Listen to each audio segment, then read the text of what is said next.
Chers téléspectateurs, c'est, j'allais dire, de la fête et de la culture brésilienne dont nous allons parler. Donc, j'allais dire, tantôt connu pour les uns, tantôt aussi méconnu pour les autres. Et vous allez voir que c'est l'occasion d'en parler à l'occasion, a fortiori, du 9e festival, plutôt je devrais dire 9e carnaval, justement, autour de la culture brésilienne qui va se passer au Pradé. Alors, qui dit 9e dit édition précédente. Donc, je vous propose de regarder un extrait tout de suite.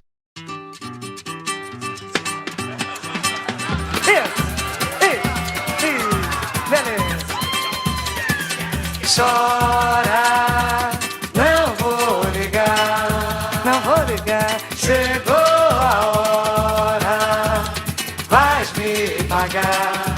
Pode chorar, mas chora, chora. Não vou ligar, não vou ligar. Chegou a hora. Alors vous avez vu un premier extrait, je me doute que vous en voulez encore, donc je vous propose in medias res un second extrait, chers téléspectateurs.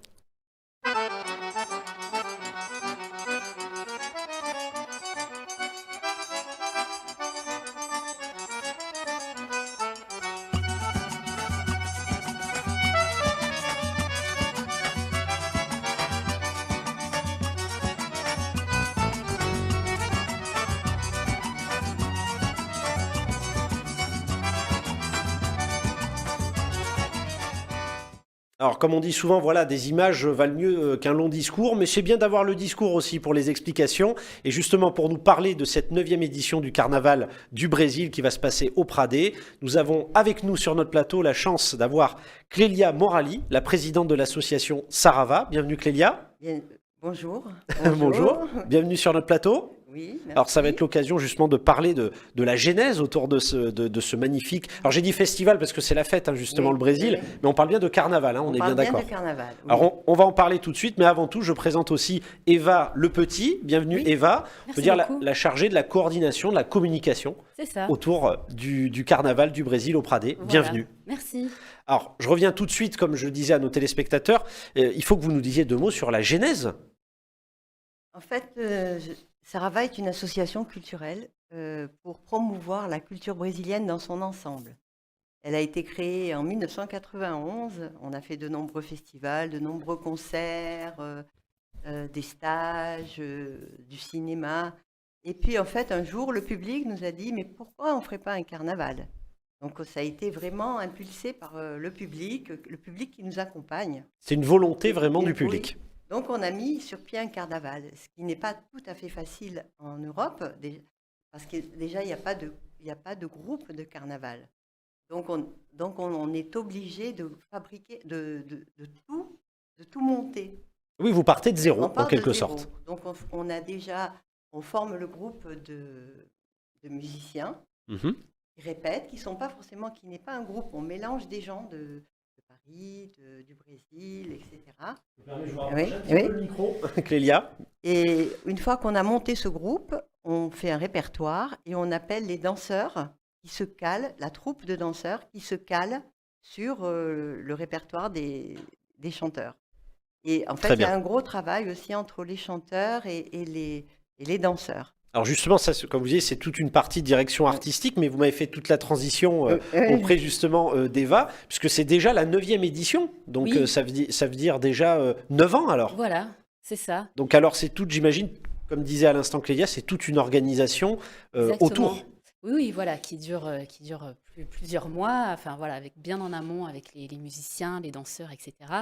Et nous, on voulait vraiment justement montrer voilà l'aspect festif, mais aussi culturel Mhm. du carnaval, parce qu'on voilà souvent quand on pense à carnaval, on a tout de suite la samba qui vient en tête. Eh oui, Mais voilà, il y a plein d'autres choses. Il y a tellement de carnavals différents au Brésil et tellement selon les régions, parce que c'est très grand et il y a vraiment beaucoup de musiques différentes, des danses aussi. Donc il y a la samba à Rio, il y a le frevo, le maracatu. C'est tout un voyage qu'on fait au Brésil. On va à Recife, à Bahia, à Rio, en Amazonie. L'Amazonie aussi. Voilà, c'est le carimbo en Amazonie. Donc on fait vraiment un tour un tour de carnaval et du Brésil. Voilà, on essaie de proposer un vrai voyage Et j'allais au dire, Brésil pour cette soirée. l'originalité, c'est de faire ce voyage, mais à domicile, en fait, finalement, Voilà. puisque c'est de le faire au Pradé. Je sais que ça se passe donc le 11 mars, C'est ça, à l'Espace des Arts au Pradé. exactement, à 19h30, à partir de 19h30. Et voilà, cette année, on met en place une petite nouveauté. Il y aura une initiation danse en début. Ah, Et voilà, qui sera ouverte à tous, enfin, à tout le public qui sera présent. Et puis après, la fête battra son plein. alors je me tourne vers Clélia. Ça s'adresse à tout public? Ça s'adresse à tout public. Et d'ailleurs, il y a le déroulement de la soirée, il y a une école du Revest qui a formé ses enfants, une classe à chanter des chansons de carnaval et Formidable. qui viendront avec les parents chanter pour faire l'ouverture du carnaval. Parce qu'en fait, le carnaval, c'est aussi les gens qui participent. Et oui, bien sûr. Voilà. On va essayer aussi, pour les fois à venir, de faire des blocs de carnaval avec le public. Et là, c'est les enfants. Oui, c'est pas qu'un spectacle auquel on assiste, on participe. On participe. C'est ça aussi Oui, la on culture du participe, carnaval, oui. a fortiori au Brésil, j'imagine. Oui, oui. Donc on est acteur justement. Pour nos téléspectateurs, voilà, si vous êtes néophyte ou même averti sur la culture du carnaval au Brésil, sur la culture brésilienne, n'hésitez pas à vous rendre vraiment le 11 mars donc à l'Espace des Arts au Pradé. J'imagine qu'il faut réserver avant, non? Ah oui, il vaut mieux À réserver. mon avis, oui, c'est oui. victime de son succès. Voilà, oui, il vaut mieux réserver. Puis là, nous, ça nous permet de savoir les quantités parce qu'il y aura un bar et de la petite restauration. Alors je vais me tourner vers l'aspect coordination du Oui. coup. Donc au niveau pratique, comment on peut réserver? Alors, on peut aller sur notre site saravabrasil.com et il y a tous les liens vers une billetterie.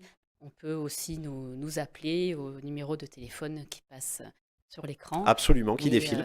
voilà.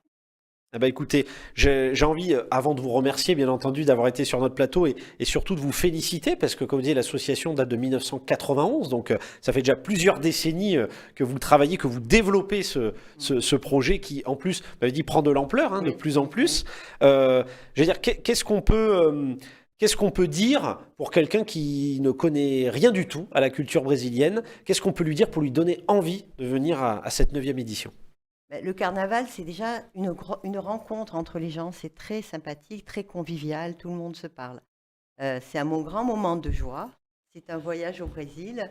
Et aussi, nous, on fait attention à ce que tous les musiciens, tous les artistes soient des gens de qualité.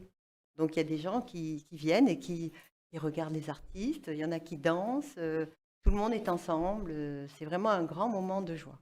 Bah écoutez, j'allais dire, on va peut-être finir sur cette note joyeuse, Ouais. sur cette note positive. Je vous remercie infiniment. Donc Merci à Clélia vous. Merci. Morali, Merci. la présidente de l'association Sarava, directrice artistique aussi Oui. du carnaval, et Eva Le Petit, qui est chargée de toute la coordination et de la communication au sein de l'association Sarava. Vous l'aurez compris, chers téléspectateurs, le 11 mars, à l'Espace des Arts au Pradé. N'hésitez pas à réserver en allant sur le site de l'association Sarava. Et écoutez, encore merci d'avoir été sur notre Merci plateau, beaucoup. mesdames. Merci à vous. Merci de nous avoir invités. Écoutez, avec Venez grand au plaisir. carnaval. Exactement. Vous l'aurez compris, on va terminer là-dessus, chers téléspectateurs. Venez au carnaval. Merci beaucoup et à très bientôt sur Info 83.